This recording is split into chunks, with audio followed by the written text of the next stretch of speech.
자, 미국 증시의 분위기를 생생하게 전해드리겠습니다. 이항영의 월가이드, 오늘도 MTN 이항영 전문위원 함께하겠습니다. 어서 오세요. 네, 안녕하세요. 네, 안녕하세요. 자, 미국 증시가 혼조세를 보였는데 제가 보기에는 리오프닝 트레이드 다시 나타났다 이렇게 보였었거든요. 어떻게 보셨어요? 네, 맞습니다. 전체적으로 보면 요인으로 보면 금리가 좀 상승하는 네네. 것이 오늘 가장 큰 뉴스가 되겠고요. 유가는 뭐 계속 여주 최근 들어 계속 올라가면서 75달러 이상으로 가고 있습니다. 여하튼 그러다 보니 우리가 흔히 얘기해서 경기 민감주 이런 것들이 네네. 올라가거든요. 그렇기 때문에 이제 리오프닝 주식들이 다시 한번 좀 올라가고 상대적으로 이제 기술주 이런 거 약간 쉬는 그 정도의 흐름을 일단 이해하시면 되겠습니다. 어찌되었건 잠시 후에 좀 더 자세히 말씀드리겠고요. 다우지수는 4일, 5일째 오늘 좀 올라가는 모습을 보이고 있는 반면에 네. S&P 500과 나스닥은 약간은 좀 쉬어가는 그런 모습이 되겠습니다. 나스닥은 이틀째 좀 쉬는 모습이죠.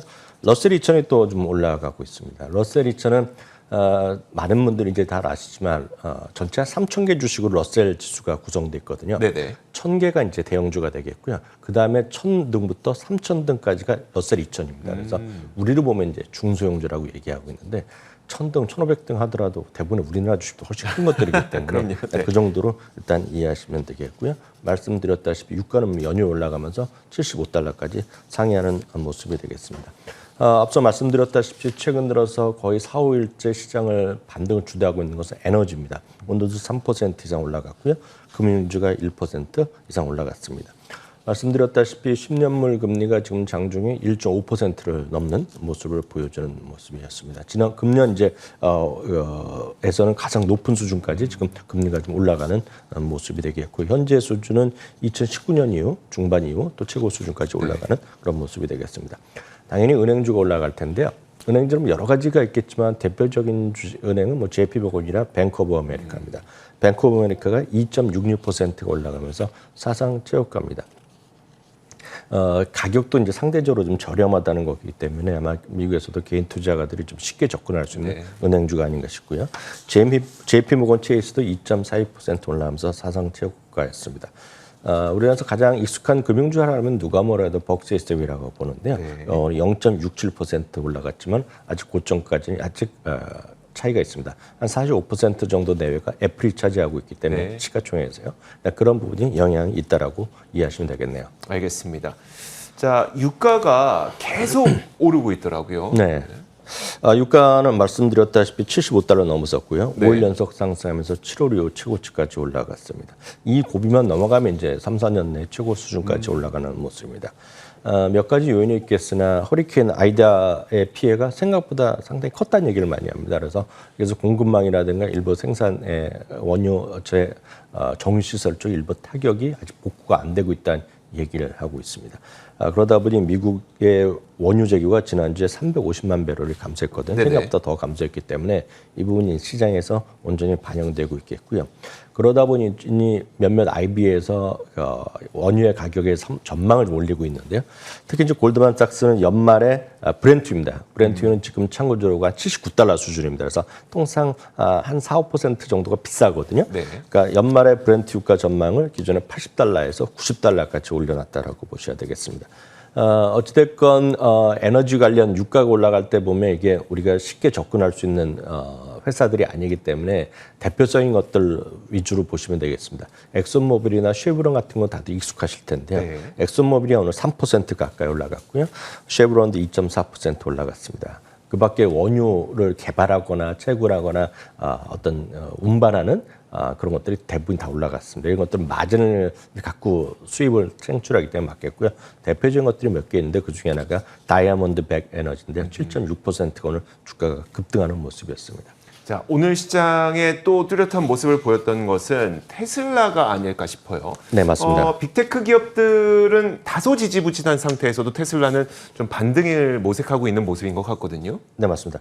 테슬라 같은 경우가 실제로 6월, 7월부터 해서 저점이 좀 올라가고 네. 고점이 올라가는 전형적인 이제 반등 추세를 보이고 있습니다.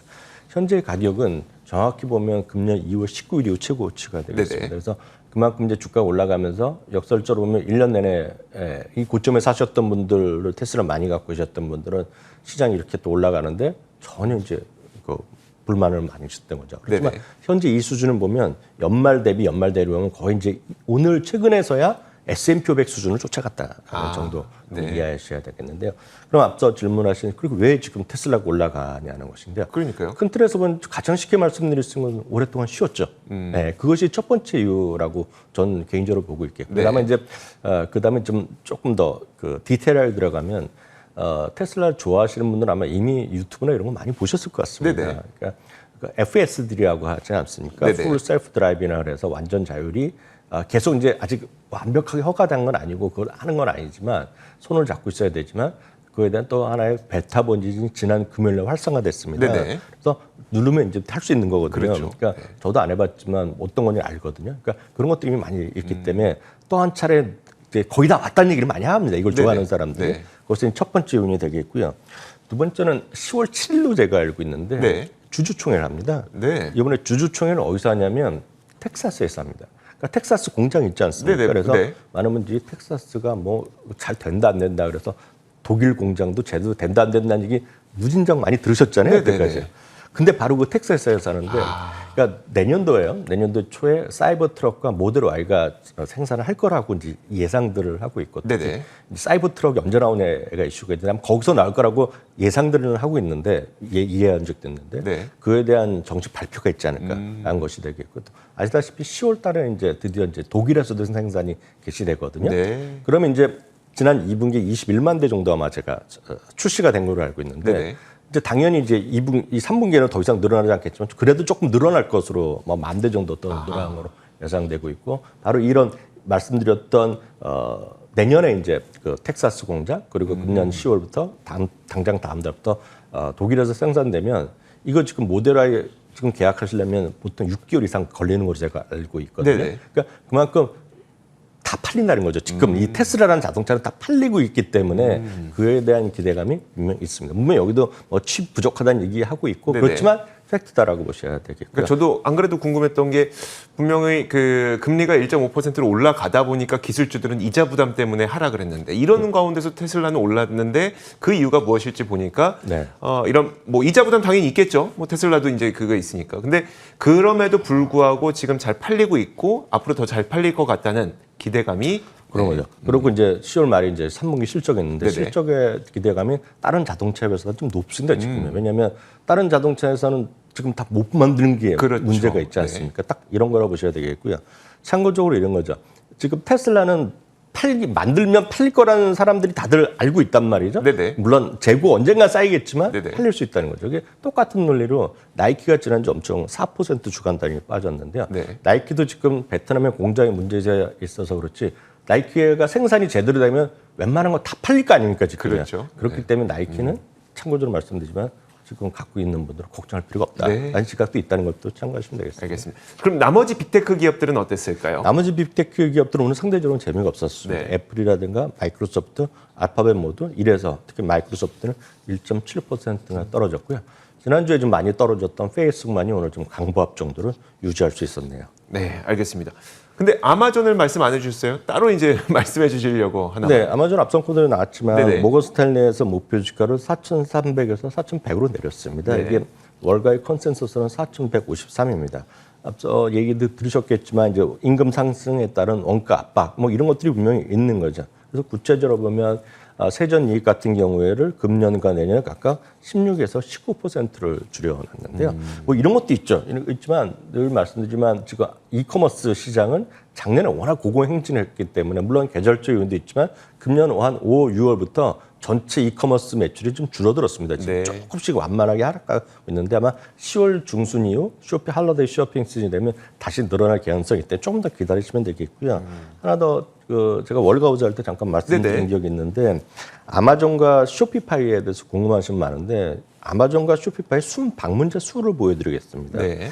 이거는 아마존은 단일 아마존이 되겠고 쇼피파이는 지금 전 세계에서 180만 개의 고객들이 있습니다. 네. 클라이언트가 있기 때문에 그거에 대한 순 방문자 수가 지금 월간 단위를 보면 2분기 넘어서면서 처음으로 지금 쇼피파이가 이긴 겁니다. 아래가 쇼피파이고 위에가 아마존인데요. 쇼피파이 순 방문자 수가 아마존마다 많다는 거거든요. 네. 그렇기 때문에 그런 것들도 지금 아마존에는 약간 경쟁 격화. 그러니까 아마존은 이제 쇼피파이 같은 걸 만들려고 또 지금 노력을 하고 있다는 걸 전해드렸는데 여튼 지금 불이 붙어 있는데 지금의 추세를 보면 쇼피파이가 좀 더 앞설 가능성이 있다고 말씀드렸습니다. 알겠습니다. 자, 그런데 이제 그 시장 전체적으로 보자면 변동성 장세가 계속 이어지고 있다 보니까 투자자분들도 뭐 심리적으로 약간 위축될 수밖에 없는 구간인 것 같긴 하거든요. 어떠세요? 네, 맞습니다. 금년 들어 이제 이런 것들을 우리가 구체적으로 확인할 수 있는 것은 소위 펀드 흐름이 어떠냐를 매주 발표된 수치를 보시면 되겠는데요. 지금 올해 들어서요. 처음으로 지금 주식형 펀드의 자금이 순유출됐습니다. 이거 실선 같은 경우는 이게 4주 평균이 무빙 에버리지가 되겠고요. 파란색으로 하늘색으로 바그래프가 위클리인데요. 위클리 보면 처음으로 지금 올해 들어서 마이너스 났습니다. 여기에 여러 가지 요인이 있겠지만 기관이 됐건 개인이 됐건 간에 이게 좀 너무 올라가고 이제 다들 이제 9월이면 어쩌고 실적 어떻다 하니까 좀 뺀 거죠, 그거는요. 그게 이제 팩트라고 보셔야 되겠고요. 가장 큰 이유는 이제 지난주에 이제 중국발 금융위기, 그러니까 리만 사태. 그러니까 헝다그룹 또 어떻게 될지 모르지만 계속 그런 뉴스는 살아있을 거거든요. 그러니까 어제도 말씀드렸다시피 그런 변동성에서 상대적으로 미국은 견조하긴 했지만 시장 자체에 대해서 변동성이 줄어들는 건 아니겠고요. 조금 더 제가 봤을 때 확대될 개연성을 우리가 배제할 수 없어 보입니다. 혹시 그렇다면 이게 그 섹터별로도 수급이 어떻게 되는지를 볼 수 있어요? 섹터별로도 계속 발표되는데 뭐 자세히 보면 다 나옵니다. 가장 큰 관심은 역시 기술주인데요. 기술주는 지난 6월 이후 처음으로 순 유출이 됐습니다. 그러니까 그것은 그만큼 워낙 시장의 강한 흐름을 계속 이어주고 있지만 시장에서 탄력적으로 움직이는 사람들은 역시 기술주를 중심으로 사타파라타를 하고 있다는 걸 보셔야 되겠고요. 그러니까 전체적인 것은 처음이지만 기술주는 7월 이후 처음으로 순유출했다라고 6월 이후 처음 유출했다 보셔야 되겠고요.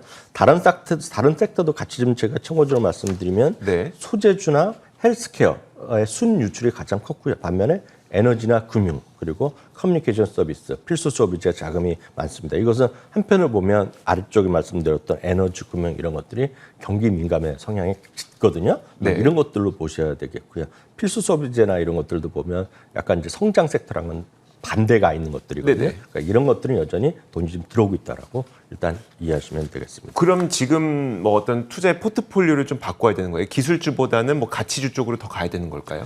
저는 가치주도 좀 보셔야 된다고 보고 있겠고요. 가치주를 하는 방법은 몇 가지가 있겠습니다. 그래서 성장주 가치주를 포트폴리오 지수 차원에서 분산 투자하는 게 맞겠고요. 가치주를 할 수 있는 방법은 몇 가지가 있는데 ETF 같은 거 하는 것이 가장 편한 방법이 되겠습니다. 그래서 MSCI 밸류라고 그래갖고요. VLUE 같은 ETF가 있거든요. 그런 것들을 여러분 하시면 괜찮지 않을까 보고 있겠고요. 마지막으로 한 가지만 더요. 그 연방정부 셧다운이 지금 이번 주에 있을지 없을지도 좀 애매한 구간이라 어떻게 생각해야 될까요, 이걸? 네, 맞습니다. 연방정부 셧다운이라는 것이 우리나라를 보면 좀 이해가 안 되잖아요. 그렇죠. 네네.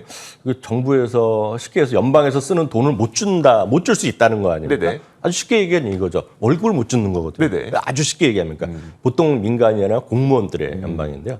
그 중에서도 연방 정부입니다. 근데 이게 처음 있는 일이 아니라 늘상 자주 있었습니다. 그래서 1980년 후에 14번이나 있었고요. 특히 2010년도 이해 보면 벌써 2013년도에 있어요. 18년에도 있었습니다. 그래서 많은 분들이 연방정부 셧다운하면 주가도 큰일 날 것 같이 생각을 하시는데 지금 이 그림을 보여드리면 전체적으로 보면 시장에서 과거 연방정부 셧다운이 있었을 동안은 왼쪽, 즉 과거에는 빨간 쪽, 왼쪽은 떨어진 적이 많았지만 최근에 보면 떨어진 것보다 오히려 올라간 흐름이 많았기 때문에 그것이 시장에서 결론을 보면 큰 악영향을 미쳤다, 안 미쳤다? 팩트만 보면 큰 영향을 미치지 않았다라고 보셔야 되겠고요. 지금 보시면 이 14번의 평균이 보면 그 기간 동안 평균 0.85%가 오히려 올랐습니다. 물론 플러스 난 적, 마이너스 난 적은 절반 정도 반반 되지만 최근에 보면 올랐고 그냥 단순하게 평균 내리면 0.85% 정도가 오히려 올라가고 있고요. 이제 일주일 정도 지나면 그러니까 거래일수로 닷새가 지나면 오히려 1.57%가 올라갔다는 겁니다. 그래서 그것은 무슨 말씀이냐면 연방정부 셧다운이 하면 안 좋은 거죠. 그래서 가장 이게 많은 분들이 이제 우리는 별로 상관없지만 미국에서 일상 생활을 하는 사람들을 보면 우리도 보면 시에서 하는 공원이 있겠고 시에 산이 있고 국립공원이라고 그러나요? 뭐 설악산 국립공원 그런 거 있지 않습니까? 미국에도 국립공원이 있고 주립공원이 있을 거 아닙니까? 그러니까 국립공원에 예를 들어서 뭐가 없겠습니까? 거기서 청소하는 인력이 없는 거죠. 그렇겠네요. 국립공원에 경비하시는 분이나 관리하시는 분이 없다는 거죠. 국립박물관이 문을 닫는다. 이런 느낌이거든요. 그러니까 안 좋은 거죠. 안 좋은 거지만 엄청나게 큰일 날 일은 아니다. 일단 이해하시면 되겠습니다. 네, 알겠습니다. 자, 이렇게 저희가 지난 밤 사이 미국 시장에서 어떤 일들이 있었는지 살펴봤습니다. MTN 이항영 전문위원과 함께 이야기 나눠봤습니다. 고맙습니다. 자, 저희 굿모닝 글로벌도 여기서 마치겠습니다. 이어지는 출발 성공 투자도 많은 시청 부탁드리도록 하겠고요. 저희는 내일 같은 시간에 찾아오도록 하겠습니다. 함께해 주신 여러분 고맙습니다.